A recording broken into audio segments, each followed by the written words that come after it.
Hey guys, it's David from Automotive Press. Guess what? I have behind me something I truly love, which is the all-new 2025 Nissan Armada. You guys have been asking for the review of this vehicle for a while. And you know that I've already done a review on the Infiniti QX80, which is very similar to this one. But this is a Nissan version with a lower price, but almost the same amount of luxury as the QX80.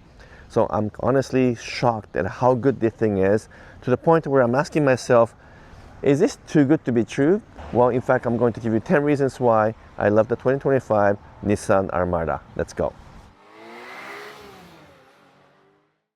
Welcome back.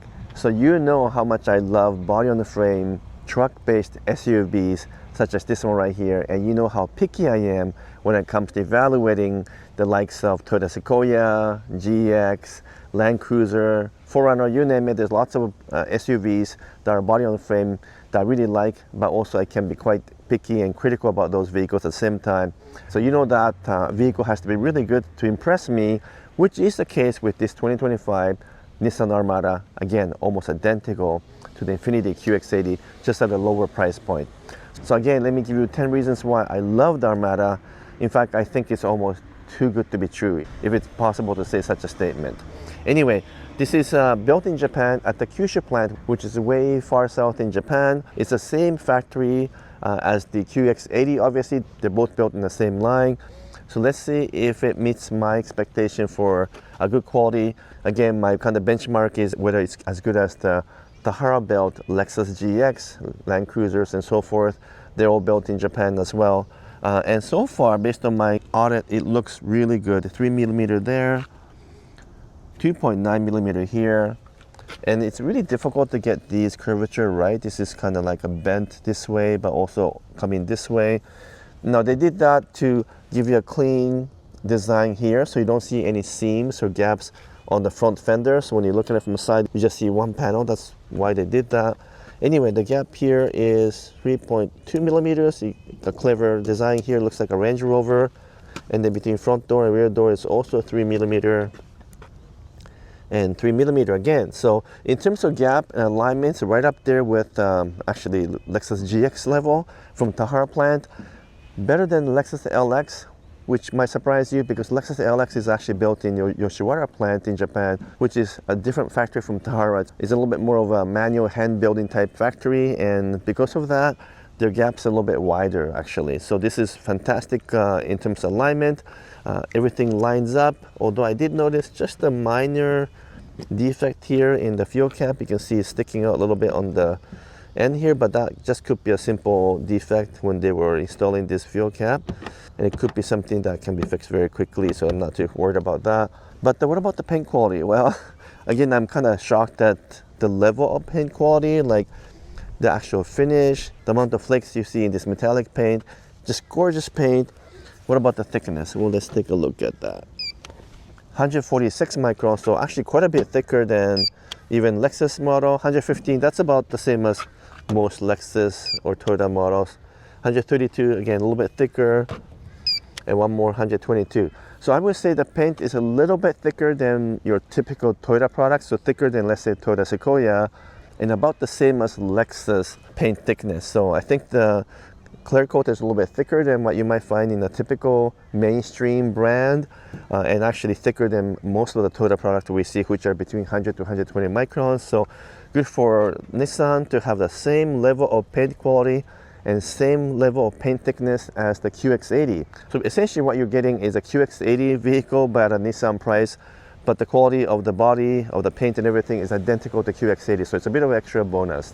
So I apologize, I kind of jumped through the first couple of points really quickly, but out of the 10 reasons, the first reason why I like it is because it's built in Japan at a factory that I trust, which is a Kyushu plant, and you can see the quality.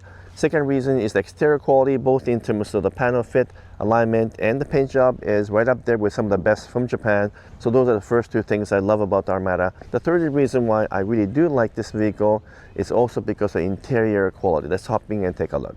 So now I'm inside the Nissan Armada. It is a little bit different from like QX80, but not a huge amount of difference because these panels are the same and many of the features are similar. But most of the luxury features that you see in the QX80, you also see in Armada. And because of that, it just looks absolutely amazing in terms of beauty. But what about the quality? Well, I'm just looking at the gaps between components here, and also the stitching, which I'm quite picky about. You can tell stitching looks perfect. It's a real stitching, not a fake one. And everything is soft plastic, even here. I mean, gorgeous design. I wish Toyota would take a page out of Nissan in terms of design, because Toyota has gotten cheaper and cheaper in terms of their material selection. If you hop into Sequoia, the inside looks honestly quite cheap and it doesn't look like a $100,000 vehicle. But in this one, it's opposite. You hop into this, it looks like a $150,000 car in terms of Canadian dollar pricing. So quality looks good. All the stitching are nice. There's nothing loose. All the materials looks well made. This one opens up as well. So in terms of quality, I would say it's right up there with the Lexus. I really cannot find any fault with it, or to find anything that might make it look like it's less of a quality than, let's say, a Lexus. No, it's actually the same. And the fourth reason why I love this Armada is also because of the fact that it just looks luxurious in terms of design, in terms of different materials, different color, kind of like a wood finish here, a bit of a subtle difference in the door panel as well. And thankfully, very little piano black just over here, but this is not piano black, and accented by kind of a aluminum look finish. And again, the design, both in terms of the dash, but also even the back seat and even the third seat and the seat design. Oh wow, while you hop into this and you say, this looks like a $200,000 Range Rover, and in many ways it's better looking and more luxurious than the top of the line $150,000 Lexus LX, and definitely better looking than the $100,000 Lexus GX, which is the one I'm buying.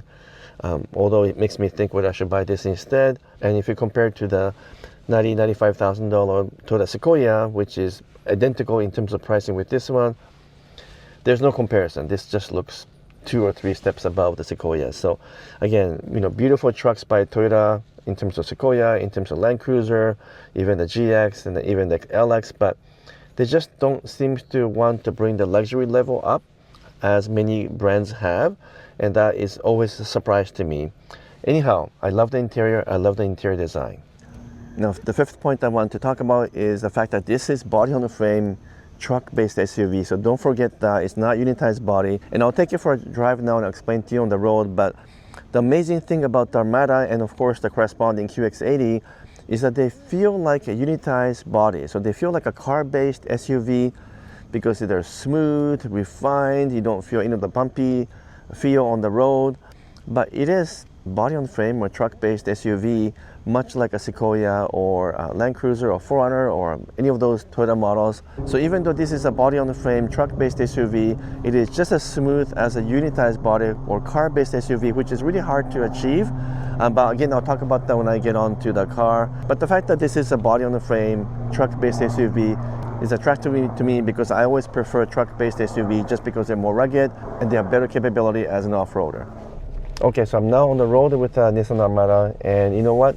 For all intents and purposes, it basically feels exactly the same as the QX80, even though there are some differences in terms of spec. But let me talk about the sixth reason why I really enjoy driving this vehicle, and that is the powertrain. It has a 3.5 liter twin-turbo V6. A V8 engine is also gone from before, but this iteration of the twin-turbo V6 may be the best one among all of the competitors. I like it better than the 3.4 liter twin-turbo V6 that I find in likes of a Sequoia and also in the GX. I mean, that powertrain is actually really fantastic too, but this one is smoother, almost feels like a V8, kind of mimics the V8 in a way that is quite impressive. And it has 425 horsepower, 516 pound-foot of torque, tremendous amount of power and torque, and it really shows when you step on the gas. It's just a beautiful powertrain, a beautiful engine, and I'm impressed. And it shouldn't be a surprise because Nissan makes some of the best V6 engines in the world. If you think of Nissan GTR, for example, you know, they've always produced a really good V6 engine. So I'm not surprised that in this iteration it's very impressive. The other surprising thing about this vehicle when you drive it for a few days is that the steering feels quite a bit better than let's say in Sequoia. Toyota Sequoia has a very light steering. And that's kind of been the kind of fundamental method for Toyota, is to give you very light steering, simple to drive and operate. But I always complain that it is too light and too numb. Whereas this one feels quite a bit heavier. It has a lot more sensation, a good feedback. And even though they did move from hydraulic to electric power steering, just like Toyota did, it has retained the steering better than Toyota. I think it's the basic design and engineering philosophy is a little bit different. And they chose to give you more feedback. They chose to design it with a little bit more weight, and I do like it a lot better. It's still light in comparison to hydraulic power steering of the past, but if I have to pick electric power steering in a big body-on-frame SUV that still provides pretty decent feedback, this one will be it. Ultimately though, you have to kind of drive this vehicle to believe it, or have a passenger with you, like your family or friends, and they're going to think that this car is like $150,000 or $200,000 vehicle. It looks better than Lexus LX, looks more in alignment with something like a Range Rover. And for example, right now I'm driving over some bumpy road, but it handles really well. Like many body-on-frame SUVs suffer from kind of rough ride when they drive over bumpy road, but this one handles like a champ. So it is body-on-frame, yet it feels like a unitized body. And the level of comfort and refinement is well beyond what the price tag suggests, and matching and or exceeding what I'm seeing in the Lexus LX. I recently did drive a Lexus LX 700H, beautiful SUV, obviously the flagship, but this one in some way feels a bit better than that one in terms of comfort, in terms of refinement, and of course for the price, well, there's almost $50,000 difference between this and Lexus LX 700. Well, only you can decide if it's worth paying more. You still get the Lexus name, you get the LX branding, so that's something hard to beat. But in terms of overall refinement, comfort, even the steering feel and the powertrain, I actually really think Nissan nailed it with this one. And of course, Infiniti QX80 is also very similar as this one, but it is more expensive, so sometimes it's hard to justify that cost. But for the Armada, for this price, I think it's phenomenal. And the ninth point is the fact that for the first time, Nissan is introducing a true off-road capable version of the Armada called the Pro 4X, kind of following the Nissan Frontier Pro 4X branding. So it's a capable off-roader with a true off-road tires and better shocks and suspensions.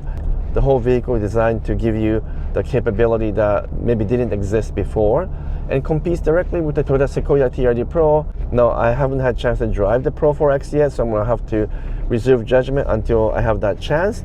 But I suspect that if you are getting this level of refinement and luxury and performance, but you're throwing in the capability of a true off-roader, I think that combination is unbeatable, and it's a version that I will buy if I were to buy a Nissan Armada. You'll be the Pro 4X because there isn't such a model in the Infiniti lineup. There is no QX80 off-road version. So I think that's a real meaningful change they made for this new Armada, along with many other changes, and that's my ninth point. The 10th point is something that's important to me, which is value for money. Now, value for money can be defined not just by the price that you pay for it when you buy the vehicle, but also obviously the resale value, and so the two are not always correlated. But let's talk about the buying price first. So here in Canada, of course, it's different from the US, but this is about $109,000 so for the fully loaded top-of-the-line Platinum Reserve model. And if you compare to a corresponding Toyota model, then the Toyota Sequoia Platinum is about the same price, more give or take a couple $1,000, and it's much more expensive than, let's say, a Land Cruiser, which tops up about $90,000 or so. And it's creeping up to Lexus GX pricing, which is also around the same price range, just a tiny bit more expensive for the GX. And it is substantially cheaper than, let's say, a Lexus LX, which starts in kind of $130,000 range, but can go up to $150,000 or $160,000 depending on what model you buy. So it's priced at about Toyota Sequoia or about the GX level, but it looks and feels like a Lexus LX. And that's maybe the most important point here, is that you don't have to buy the QX80 to get almost all of the features that the QX80 offers, because this is so close to the QX80, and you're going to save many thousands of dollars compared to the Infiniti QX80, and even more money saved if you were to compare to Lexus LX. I have no hesitation to compare this to Lexus LX 600 or even a 700H, because the level of luxury and features are literally at that level. And that's the most shocking thing about the Armada, is that this is far more than what the Nissan Armada name is standing for. This is truly Infiniti/Lexus level, but at a Nissan pricing. And for that reason, I think it's a great value. I will admit the resale value for Nissan Armada and other Nissan products have not been as good as Toyota, so maybe in 3 or 4 years you might lose some of that advantage in pricing, because most Lexus models and Toyota models will keep higher value. But that's something we just don't know, and we just have to wait a few years to see what's going to happen to the market. So I hope you enjoyed my videos. You obviously know I love this Armada. I love the QX80, but this is even a better deal. And would I buy this compared to Lexus GX, let's say? Actually, I would, other than the fact that many of you guys want me to buy the GX for ownership experience, so most likely I'm going to stick with that. But given the choice, I actually would pick this over the GX, or maybe even the LX. If you can give me a thumbs up and make some comments, that'd be great. And if you haven't done so yet, would you kindly subscribe as well? Until next video, I'm signing off for now. Thank you so much.